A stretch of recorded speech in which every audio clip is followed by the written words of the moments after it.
నేను మీ జర్నలిస్ట్ వస్తాను. ప్రతిరోజు కూడా భారతదేశంలో ప్రతి 8 నిమిషాలకు ఒక చిన్నారి మిస్ అవుతుందని చెప్పేసి సుప్రీంకోర్టు సంచలనాన్ని వ్యాఖ్యలు చేసింది. దానికి సంబంధించిన ఒక ఆర్టికల్, ఒక ప్రముఖ వార్తాపత్రికలు వచ్చిన ఆర్టికల్ ఇది. దీంట్లో ఎంత ఘోరమైన పరిస్థితులు కొన్ని ఉన్నాయంటే, ఇక్కడ ఇంతకుముందు ఎక్స్టార్షన్ జరిగేది, హ్యూమన్ ట్రాఫికింగ్ జరిగేది, ఉమెన్ ట్రాఫికింగ్ జరిగేది, చైల్డ్ అబ్యూస్, ఇవన్నీ కూడా ఇందులో ఉన్నాయి. రైట్, చిన్న పిల్లల్ని దొంగతనంగా హాస్పిటల్స్ నుంచి, పేరెంట్స్ దగ్గర నుంచి అపహరించి దాదాపుగా 2 లక్షల నుంచి 5 లక్షల రూపాయలకి అమ్మేస్తున్నారు దొంగలు. దీంతో పాటు పిల్లల్ని ఎత్తుకెళ్ళిపోయి బెగ్గింగ్కి వాడుకోవడమో, లేదంటే వాళ్ళతో ఎక్స్టార్షన్ స్టార్ట్ చేయడమో, విదేశాలకు అమ్మేయడమో, ఇవన్నీ జరుగుతూనే ఉన్నాయి. ఇది కాకుండా మరీ భయంకరమైన విషయం ఏంటంటే దాదాపుగా 15 ఏళ్ల నుంచి 16 సంవత్సరాల ఉన్న వయసు ఉన్న ఆడపిల్లలకి కొంతమంది ఇంజక్షన్లు ఇచ్చి వాళ్ళని, అంటే ఆ మాట నేను ఆనవుడితో నేను చెప్పలేని పరిస్థితి, అనేకమైన పనులకు ఉపయోగించుకుంటున్నారు. ఇది దేశవ్యాప్తంగా జరుగుతుంది. సాక్షాత్తు సుప్రీంకోర్టే సంచలనమైన వ్యాఖ్యలు చేస్తుంది. ఎవరైతే సాలిసిటర్ జనరల్ ఉన్నారో కేంద్ర ప్రభుత్వం తరఫున ఈరోజు కోర్టుకు హాజరయ్యారో చాలా సీరియస్ వార్నింగ్ ఇచ్చారు. అంటే వాళ్ళు కొంత సమయం కోరితే అంత సమయం ఇచ్చేది లేదు. కేవలం డిసెంబర్ 9 లోపు ఈ మిస్సింగ్ కేసులపైన కేంద్ర ప్రభుత్వం సమాధానం చెప్పి తీరాల్సిందే అని చెప్పేసి సుప్రీంకోర్టు కూడా ద్విసభ్య ధర్మాసనం ముఖ్యంగా చాలా చాలా సీరియస్ అయింది. అంటే ఇందులో మనం ఒకసారి మాట్లాడుకుంటే, దేశంలో చిన్నారుల మిస్సింగ్ కేసులు రోజు రోజుకు పెరిగిపోతున్నాయని చెప్పేసి సుప్రీంకోర్టు తీవ్ర ఆందోళన వ్యక్తం చేసింది. ప్రతి 8 నిమిషాలకు ఒక చిన్నారు తప్పిపోతున్నారని న్యూస్ పేపర్స్లో వచ్చిన కథనాలు ప్రస్తావించిందనమాట. ఇది అతిపెద్ద సమస్యగా మారిపోతుందని పేర్కొందనమాట. కేంద్ర సర్కార్ తక్షణమే తప్పిపోయిన పిల్లలకు సంబంధించిన ఏదైతే వ్యవస్థకు సంబంధించిన దాన్ని మెరుగుపరచాలి అని చెప్పేసి సుప్రీంకోర్టు ఆదేశించింది. దేశంలో పిల్లల దత్తత తీసుకునే విధానం పెరిగిపోయింది. అంటే ఇక్కడ మరొక విషయం ఏంటంటే, దత్తత తీసుకొని అంటే రెగ్యులర్గా, అంటే పిల్లలు లేని వారి శాతం ఎక్కువగా పెరిగిపోవడంతో దత్తత తీసుకొని వాళ్ళని అమ్మేస్తున్నారు. ఇక్కడ దత్తత తీసుకోవడం అనేది కఠినతరం అయిపోయింది. దత్తత చాలా చాలా తక్కువ మందికి ఇస్తున్నారు. అంటే వీళ్ళకి గతంలో పిల్లలు ఉన్నారా లేదా, లేదంటే అసలు వీళ్ళు చూసుకుంటారా లేదా, వీళ్ళ బ్యాక్గ్రౌండ్ ఏంటి, అసలు వాట్ ఈజ్ వాట్ అంతా చెక్ చేసి కొద్దిగా కఠినమైన పరిస్థితులు ఉన్నాయి. కానీ దాన్ని సులభతరం చేస్తే ఈ అమ్ముకునే వాళ్ళు ఎవరైతే ఉన్నారో, కొనుక్కునే వాళ్ళు ఎవరైతే ఉన్నారో, ఈ మాఫియా అనేది తగ్గిపోతుంది. దత్తత కావాలి తీసుకుంటామంటే కనుక అవసరమైన వాళ్ళు వచ్చి తీసుకుంటారు. దీన్ని మాత్రమే చేయండి. ఫర్ ఎగ్జాంపుల్ ఒక ఎక్స్ అండ్ వై ఫర్ ఇద్దరు ఇక్కడ ఒక పేరు ఉన్నారు. ఈ పేరుకి సంబంధించి ఒక బాబునో పాపనో దత్తత తీసుకోవాలనుకోండి. సో ఇక్కడ ఒక ఎక్స్ అనే ఆశ్రమం లేదంటే ఇంకేదో ఆర్ఫానో ఏజో ఉంది. సో ఈ పేరెంట్స్ వెళ్ళి అడిగితే వీళ్ళు ఇవ్వట్లేదు. బట్ ఇంకొకళ్ళు ఎవరన్నా వెళ్తే వీళ్ళు అడిగితే ఈ ఆర్ఫాన్ వాళ్ళు ఇస్తున్నారు అనమాట. ఇక్కడ ఏం జరుగుతుందంటే, ఎప్పుడైతే ఈ యొక్క ఆర్ఫాన్ కానీ లేదంటే ఈ యొక్క సంస్థ కానీ, హాస్టల్ కానీ, స్కూల్ కానీ వీళ్ళు ఏం చేస్తున్నారంటే, వీళ్ళకి ఈ వై అనే పర్సన్కి దత్తత ఇవ్వడంతో ఈ వై అనే పర్సన్ దాదాపుగా 2 లక్షల నుంచి 5 లక్షలకు ఈ పిల్లల్ని ఎవరికి అమ్ముతున్నారు, మళ్ళీ పేరెంట్స్కి అమ్ముతున్నారు. అంటే వీళ్ళకి కఠినమైంది కనుక అందరికీ సులభతరం చేస్తే వీళ్ళు వెళ్ళి వీళ్ళ దగ్గర కొనుక్కోరు, డైరెక్ట్గా వీళ్ళు ఇక్కడికే వస్తారు కదా, దాన్ని ఈజీ చేయండి అని చెప్పేసి సుప్రీంకోర్టు మాట్లాడుతుంది. రైట్, దీనికి సంబంధించి మనం కొన్ని కేసులు చూస్తే దేశవ్యాప్తంగా ఎక్కడెక్కడ నమోదయ్యాయి ఏంటి అనేది మనం చెక్ చేద్దాం ఒకసారి. ఎన్జిఓ పిటిషన్ వివరాలు చూద్దాం. ఇక్కడ గురియా స్వయం సేవీ సంస్థ పిటిషన్ దాఖలు చేసింది. గత సంవత్సరం ఉత్తరప్రదేశ్లో జరిగిన 5 కేసులు కోర్టులో ఉంచారు. అంటే లాస్ట్ ఇయర్ ఉత్తరప్రదేశ్లో కొన్ని కేసులు జరిగినాయి, 5 కేసులు ఉన్నాయి. ఆ 5 కేసులని ఆధారంగా తీసుకొని పిటిషన్ వేశారనమాట.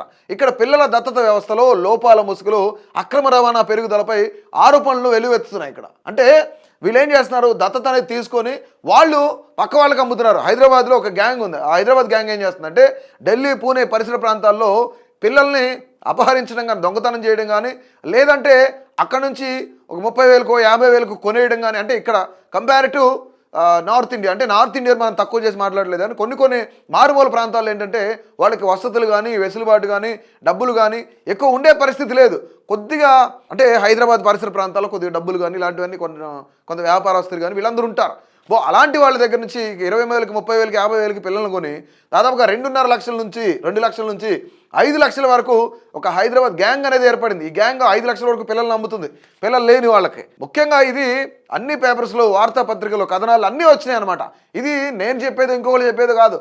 వాస్తవంగా ప్రతి 8 నిమిషాలకి ఒక పాప మిస్ అవుతుంది, ఒక బేబీ మిస్ అవుతుందని చెప్పేసి సాక్షాత్తు సుప్రీంకోర్టు కేంద్ర ప్రభుత్వాన్ని ప్రశ్నించింది. ఇక్కడ కోర్టు విచారణ మరియు ఆదేశాలు చూసినట్లయితే జస్టిస్ నాగరత్నం, జస్టిస్ మహాదేవన్ విచారణ తర్వాత నిర్వహించారనమాట.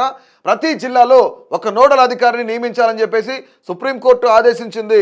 మిషన్ వాత్సల్య పోర్టల్లో వారి వివరాలు నమోదు చేయాలని సూచించింది. ఇక్కడ చాలా చాలా క్లియర్గా మిషన్ వాత్సల్య పోర్టల్ ఏదైతే ఉందో ఆ పోర్టల్లో ఎవరైతే మిస్ అయ్యారో వాళ్ళకి సంబంధించిన కేసులు ఏంటి, ఆ కేసు ఎంతవరకు వచ్చింది ఏంటి అనేది పూర్తిగా చెప్పాలి, క్లియర్ కట్గా చెప్పాలి అనేది సుప్రీంకోర్టు చాలా సీరియస్ అయింది.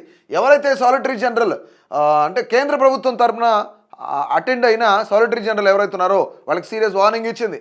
ఇంత టైం కావాలని అడిగితే టైం ఇచ్చేదే లేదు. ఖచ్చితంగా December 9th కల్లా దీనిపైన సీరియస్ యాక్షన్ తీసుకోవాలి. ఇక్కడ కేంద్ర ప్రభుత్వమే కాదు, భారతదేశంలో ఉన్న రాష్ట్రాలు, ఆ రాష్ట్రాల్లో ఉన్న జిల్లాలు, ప్రతి జిల్లాకు ఒక నోడల్ ఆఫీసర్ ఉండాలి. ఆ కేసు విచారణ ఏంటి, కేసు ఎంతవరకు వెళ్ళింది అనేది ప్రతి ఒక్కళ్ళు కూడా ఒక పోర్టల్ ఉంది, మిషన్ వాత్సల్య పోర్టల్లో వివరాలు నమోదు చేయాలని చెప్పేసి సూచించిందనమాట. ఇక్కడ కొన్ని రాష్ట్రాల గురించి మనం చూద్దాం. NCRB national crime records bureau ఏం చెప్తుంది, ఇండియా మొత్తం కూడా మిస్ అయిన చిల్డ్రన్ కేసెస్ మనం చూస్తే 2020 ఇక్కడ 2021 నుంచి వద్దాం. 2021లో 101,707 మంది పిల్లలు మిస్ అయితే 2022కి సంబంధించి ఇంకొంచెం పెరిగింది, దాదాపుగా 6,000 వరకు పెరిగిందనమాట. 107,588. ఇక్కడికి వచ్చిన తర్వాత మరొక 6,000 పెరిగింది. 2023లో 113,564 మంది మిస్ అయ్యారు.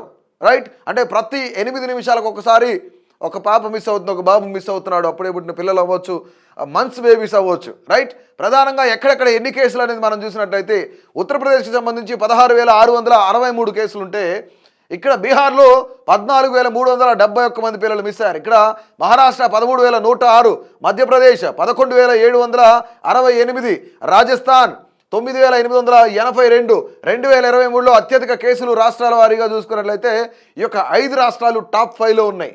రైట్, 5 రాష్ట్రాలు టాప్ 5లో ఉన్నాయి. అంటే ఇక్కడ మనం నిజంగా క్లియర్గా కేంద్ర ప్రభుత్వాన్ని క్వశ్చన్ చేయాలి. ఉత్తరప్రదేశ్ చాలా గొప్పగా చెప్పుకుంటారు, మా పరిపాలన బాగుంది. మధ్యప్రదేశ్, ఇప్పుడు ఇక్కడ బీహార్ యాజ్ ఇట్ ఈజ్, అలాగే మహారాష్ట్ర, అలాగే మధ్యప్రదేశ్ కానీ, ఇక రాజస్థాన్ కానీ ప్రతి ఒక్కటి కూడాను కేంద్ర ప్రభుత్వం అంతకుముందున్న కాంగ్రెస్ పార్టీ హయాంలో కూడా ఇదే జరిగింది. కానీ కేంద్ర రాష్ట్ర ప్రభుత్వాలు దీని గురించి అసలు ఏం చేస్తున్నాయి అంటే, తప్పిపోయింది మన పిల్లలు కాదు కదా, మిస్ అయింది మన పిల్లలు కాదు కదా అని చెప్పేసి కేంద్ర రాష్ట్ర ప్రభుత్వాలు దీన్ని అంతగా యాక్టివ్గా తీసుకోవట్లేదు అనేది చాలా క్లియర్గా అర్థమవుతుంది. ఢిల్లీలో కిడ్నాప్ అయిన 4 ఏళ్ల బాలిక జాడను బారాబంకీలో కనుగొన్నారనమాట. భిక్షాటన ముఠ కోరల నుండి ఆ బాలికను రక్షించారు. చూసారా మనం, అంటే ఇక్కడ అనేకమైన వార్తా పత్రికలు కానీ లేదంటే మీడియా ఛానల్స్ కానీ, కొన్ని మీడియా ఛానల్స్ కానీ వీటన్నిటిని ప్రచురించినాయి. అంటే దీనికి సంబంధించిన ప్రూఫ్స్ నిజంగానే ఉన్నాయంటే ఇది అక్షరాల నిజం. ఇది ఢిల్లీలో అంటే భిక్షాటన కోసం పిల్లలు కొనుక్కుంటారు 20,000 30,000 ఇచ్చి, వాళ్ళతో వేలు సంపాదించాలి. రోజు వాళ్ళకి ఫుడ్ సరిగ్గా పెట్టరు, వాళ్ళని కొడుతూ తిడుతూ ఉంటారు. ఇదంతా జరుగుతూ ఉంటుంది అనమాట. ఎక్స్ట్రాక్షన్ జరుగుతున్నాడు. 13 years old. ఇక ఈ కొన్ని కేసెస్ మనం చూడలేము. కిడ్నాప్ చేశారు, అరెస్ట్ చేశారు. అలాగే ఆ 13 ఏళ్ల పిల్లని వాళ్ళు కొన్ని స్టెరాయిడ్స్ ఇచ్చి, ఇట్లాంటివి ఇచ్చి చాలా అబ్యూజ్ చేసి చాలా ఇబ్బందులకు గురి చేస్తారన్నమాట. కొన్ని కేసులు మనం దాన్ని మాట్లాడుకోవడానికే అతి భయంకరంగా ఉంటాయి అన్నమాట. ఇక్కడ చూడండి, 2 నుంచి 5 లక్షలకు అమ్ముతున్నారు అనమాట. ఇక్కడ కిడ్నాప్ చేసి దాదాపుగా ఢిల్లీ పోలీసు ఇక్కడ పట్టుకున్నారు. ఏదైతే చైల్డ్ ట్రాఫికింగ్ జరుగుతుందో 6 బేబీని రెస్క్యూ చేశారు. సో ఇది ప్రతి ఇయర్ జరుగుతూనే ఉంది, ఇలాంటివి చాలా జరుగుతూ ఉన్నాయి. అలాగే కోల్కతాలో ఒక 6 months old బేబీని పట్టుకున్నారు అనమాట. ఇక్కడ BC రాయ్ హాస్పిటల్కి సంబంధించి ఒక బేబీ ఇక్కడికి వస్తే ట్రీట్మెంట్ కోసం హాస్పిటల్లో ఉంటేను ఒక 41 ఏళ్ళ వయసున్న లేడీ ఆమె దొంగిలించిందనమాట, తీసుకెళ్ళిపోతుంది. దాదాపుగా 26 CCTV ఫుటేజ్లు ఏవైతే వాటన్నిటిని కూడా వాళ్ళు చూసి పట్టుకున్నారు. రైట్, ఇక్కడ మళ్ళీ ఇంకోటి ఏంటంటే Hyderabad gang bot babies from ఎక్కడి నుంచి పూర్ ఇన్ ఢిల్లీ, పూణే. ఇందాక మనం మాట్లాడుకున్నాం, ఢిల్లీ పూణే ప్రాంతాల్లో పూర్ పీపుల్ ఎవరైతే ఉన్నారో వాళ్ళ దగ్గర నుంచి పిల్లల్ని ఎత్తుకొచ్చేయడం, దొంగతనంగా ఎత్తుకొచ్చేయడం, లేదంటే వాళ్ళకి కొంత అమౌంట్ ఇచ్చి ఇవ్వడం, అక్కడి నుంచి తీసుకొని వచ్చి హైదరాబాద్ పరిసర ప్రాంతాల్లో అమ్మేయడం, ఇలాంటివన్నీ చాలా ఎక్కువగా జరుగుతున్నాయి అన్నమాట. 2 నుంచి 5 లక్షల రూపాయలకు అమ్ముతున్నారు అనమాట ఇక్కడ తక్కువ కొని. అంటే ఇక్కడ ఏం జరుగుతుంది, ఎక్స్టార్షన్ జరుగుతుంది. ఇలాంటి పిల్లల్ని ఎక్కడికి తీసుకెళ్తారంటే వాళ్ళకి ఫుడ్ ఉండదు, పాలు ఉండవు, సరైన వసతులు ఉండవు, రోడ్డు పక్కన పెట్టి అంటే బెగ్గర్స్కి ఇస్తారు. దీంతో పాటుగా కొంతమంది ఎక్స్టార్షన్ విదేశాలకు అమ్ముతూ ఉంటారు. ఇలాంటివి అనేకమైన ఇబ్బందులు జరుగుతున్నాయి అనమాట. సో ఇక్కడ మనం ఒక్కసారి కోర్టు ఏం చెప్తుందంటే, అన్ని రాష్ట్రాలు కేంద్రపాలిత ప్రాంతాలు కూడా జిల్లాకి ఒక నోడల్ అధికారిని నియమించాలి అని చెప్తుంది. ఇక వివరాలు అంటే ప్రజలకు అందుబాటులో ఉంచాలి, ఎక్కడ ఎప్పుడు ఏం జరిగిందనే ప్రతిదీ కూడా అందుబాటులో ఉండాలి. గత నెల 14 కేంద్రానికి కోర్టు సూచించిందనమాట. అంటే వారి పేర్లు, సంప్రదింపుల వివరాలు కూడా మిషన్ వాత్సల్య పోర్టల్లో ప్రచురించాలని చెప్పేసి పేర్కొంది. పిల్లలను కిడ్నాప్ చేసే నేరస్తులపైన పోర్టల్లో వచ్చే ఫిర్యాదుల ఆధారంగా కేసులు నమోదు చేసి చర్యలు తీసుకోవాలని చెప్పి చెప్తుంది. ఇది నోడల్ ఆఫీసర్లకు ఉపయోగపడుతుందని తెలిపిందనమాట. చిన్నారుల మిస్సింగ్పై చర్యలు తీసుకోవాలంటూ గురియా స్వయం సేవీ సంస్థ, ఇందాక మనం ఏదైతే అనుకున్నామో ఆ యొక్క సంస్థ అనే ఎన్జిఓ ఈ పిటిషన్ దాఖలు చేసింది. మిస్సింగ్ అపహరణ ట్రాఫికింగ్కి గురైన పిల్లల కేసులు పెండింగ్లో ఉన్నాయని కోర్టు దృష్టికి తెచ్చింది. ప్రభుత్వం నిర్వహిస్తున్న కోయాపాయా పోర్టల్ ఏదైతే ఉందో ఆ పోర్టల్ ఉన్న సమాచారం ఆధారంగా వెంటనే చర్యలు తీసుకోవాలని చెప్పేసి కోరిందనమాట. నిరుడు ఉత్తరప్రదేశ్లో నమోదైన 5 కేసుల వివరాల ఆధారంగానే జరిగింది. సో ఈ పిటిషన్ వేశారు. ఈ ఘటనల్లో మైనర్లు కిడ్నాప్ చేసి జార్ఖండ్, మధ్యప్రదేశ్, రాజస్థాన్ సహా ఇతర రాష్ట్రాలకు రవాణా చేశారు. ఈ కేసులు బాలల ట్రాఫికింగ్ నెట్వర్క్కి సంబంధించి ఎంత వ్యవస్థీకృతంగా విస్తృతంగా ఉన్నాయో చూపిస్తున్నాయని చెప్పేసి దీనిపై లా ఎన్ఫోర్స్మెంట్ ఏజెన్సీలు సమన్వయంతో స్పందించేలా కోర్టు ఆదేశించాలని చెప్పేసి పిటిషన్ కోరారనమాట. సో మొత్తానికి కూడా అంటే నాట్ ఓన్లీ తెలుగు రాష్ట్రాల్లోనే కాదు, ఇక్కడ జార్ఖండ్ కానీ, మధ్యప్రదేశ్ కానీ, రాజస్థాన్ కానీ ఇతర రాష్ట్రాలకు రవాణా చేస్తున్నారంట. సో ఇలాంటి కిరాతకులు ఎవరైతున్నారో, ఇలాంటి గ్యాంగ్ ఎవరైతున్నారో వీళ్ళందరినీ కూడా ఇమ్మీడియట్గా కేంద్ర ప్రభుత్వం వీళ్ళందరిపైన చర్యలు తీసుకొని దీన్ని అరికట్టాలని చెప్పేసి అభినవ్ భారత్ కూడా కోరుకుంటుంది.